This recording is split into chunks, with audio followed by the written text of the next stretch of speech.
Ahora, sobre los que fueron a Cuba, Phil Peters, de Focus Cuba, ¿quiénes son? ¿Quién es? Bueno, hace mucho tiempo yo recuerdo que cuando Queso Nápoles participaban en los blogs muy activamente. Los Mickey de Miami.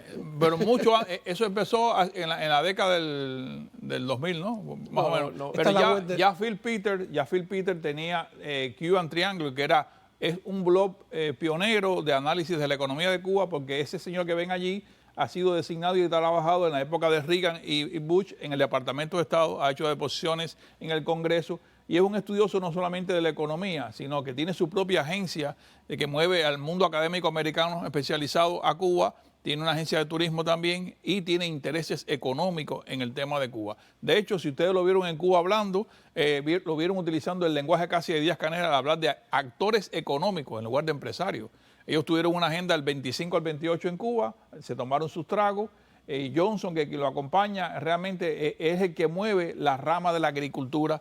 La asociación más grande de agricultores norteamericanos está detrás de él. Él incluso vivió un tiempo en Cuba para estudiar español, que lo ha perfeccionado, y tiene tesis sobre relaciones Cuba-Estados Unidos en la rama económica. Es decir, que los dos crearon esto que se llama Focus Cuba.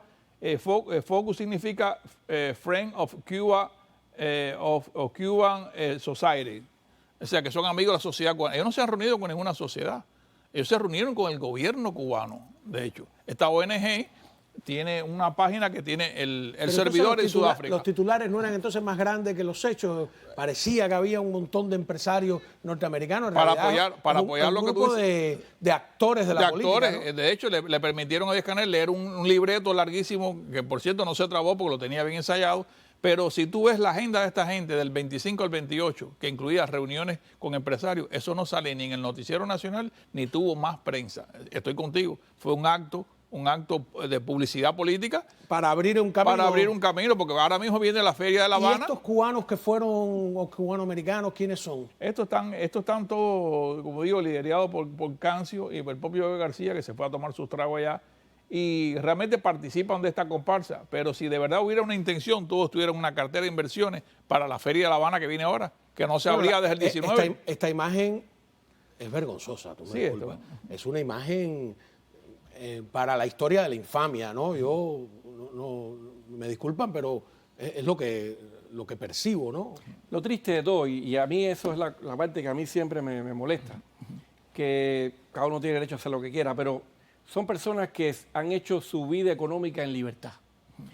Son personas de origen cubano, que nacieron en Cuba, más cercano como este hombre Cancio, y que conocen y que salieron de un país obligado por una dictadura. Entonces tú no puedes realmente querer la prosperidad de un pueblo cuando tú te estás reuniendo con las personas que hace un año arrastraron a tantos cubanos por salir a la calle, que están reprimiendo a las personas con apagones. ¿Cuál es la prosperidad que tú le vas a dar a esas personas cuando lo que tú promueves es una página web que hay que comprarla en dólares? ¿Y quién tiene que comprar los productos en dólares para darle a los cubanos? La gente del exilio, no el cubano normal.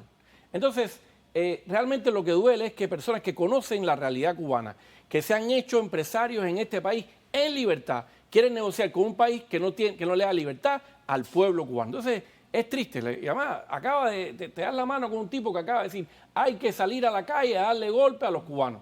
O sea, es duro. Y además, la orden de combate. La orden de combate está dada. Orden de combate para reprimir a las personas que tú dices que le vas a dar prosperidad. ¿Prosperidad con qué? La única manera en que esas personas pueden hacer negocios con la dictadura es entrando por el carrilito de la dictadura, por las reglas de la dictadura. No te puedes pasar, en Cuba no se puede pasar de los límites de la censura.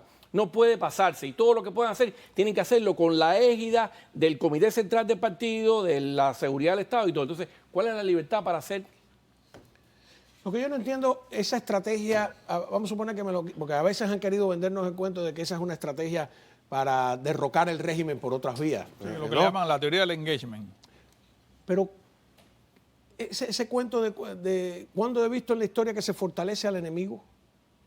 No, y además, en estos mismos momentos, el barraje de odio que está derramando el Granma contra los Estados Unidos es como nunca. Hay varias columnas que se dedican, los Estados Unidos son los culpables de la inmigración ilegal, de la muerte de estos infortunados familias que fueron atropellados por la lancha, hasta de los apagones. Entonces hay columnas que se hacen para denigrar a los Estados Unidos y hay que ver realmente a este pobre señor que se ha llevado la avioneta, si va a ser víctima del debate político entre Cuba y los Estados Unidos, o si realmente los Estados Unidos van a tener que tragarse y respetar el tema de los derechos humanos. A nosotros se nos olvida que cuando Obama aterrizó con toda su fuerza y su Air Force One en La Habana, ese mismo día estaban arrastrando a cubanos en La Habana. Se nos olvida. Y cuando Obama estaba hablando en sus palabras finales ese día, terminando Obama, le decían que era un lobo con piel de oveja. Pero además, ellos aquí mismo en la embajada de Washington dijeron que eso era una victoria, que Estados Unidos había reconocido que habían perdido la gran batalla, que quien tenía que cambiar a Estados Unidos no era Cuba, etc. Michel Mirabal, que es este pintor que sale en todas las fotos, ¿no? Que viene a Miami, etcétera. Yo creo que está ahí con el tabaco en primer plano, que le escuchen, ¿no? Tenemos algunas declaraciones de él. Yo creo que está defendiendo al régimen abiertamente, veamos. De las demás personas afuera decir que cubano está pasando esto, está pasando tal necesidad, está pasando tal cosa. Coño, pero es muy fácil. Si tú quitas el embargo, todas esas cosas no estarían. Mi trabajo se trata de eso. Se trata de hablar de las cosas que nos gustan y las que no nos gustan de nuestro país. Pero yo vivo aquí, en Cuba, y yo tengo los ojos abiertos, y pienso, porque a mí me enseñaron a pensar, y a reflexionar, y a ver un poco más allá. No simplemente lo que no tenemos ahora, sino lo que no tendremos después. Está ahí en todas las paladares, ¿no? Con Cancio y con Joe García. Nosotros nos tocó a todos estudiar en las escuelas controladas por el régimen castrista. Nos enseñaron a todos, nos invitaban a no pensar, pero además de eso, si yo no recuerdo mal, nos decían que todos los problemas de Cuba se debían a las relaciones con Estados Unidos, que qué maravilla que se había por fin liberado Cuba de las ataduras de Estados Unidos. Resulta que ahora la solución está en las relaciones con Estados Unidos. ¿Se peinan o se hacen papelillos? La explotación del hombre por el hombre, el dinero de los capitalistas, ¿para qué lo quieren?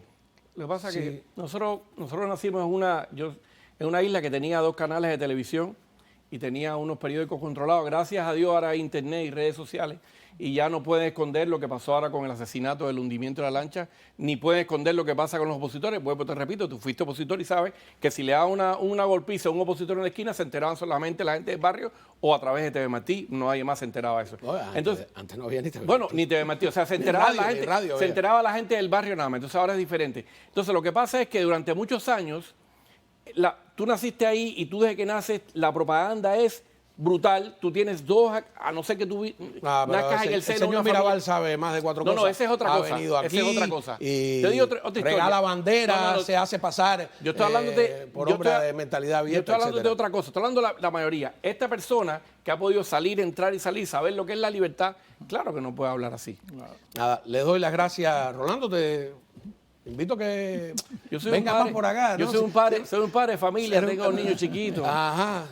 Bueno, nada, todos estamos igual. Mira a Sergio Coma que sigue ahí dando la batalla. Muchísimas gracias por haber venido. Cuando regresemos vamos a hablar de lo que hay detrás de quienes viajaron a Cuba. Estará aquí con nosotros el congresista Carlos Jiménez, para hablar de estos que se reunieron con Díaz-Canel, también de las elecciones. Pero antes de pasar con un consejo de salud, veamos qué dice el congresista Mario Díaz-Balar sobre el hundimiento de la lancha de Bahía Honda. Adelante. Este último ataque, este último acto de terrorismo del régimen de Cuba, atacando y asesinando a un grupo de cubanos en un barco, incluyendo a un niño de 2 años, es un crimen contra la humanidad. Yo le insisto al presidente Biden que deje de conversar, negociar y darle concesiones a este régimen y que se ponga del lado del pueblo cubano. Si no ahora, presidente Biden, ¿cuándo?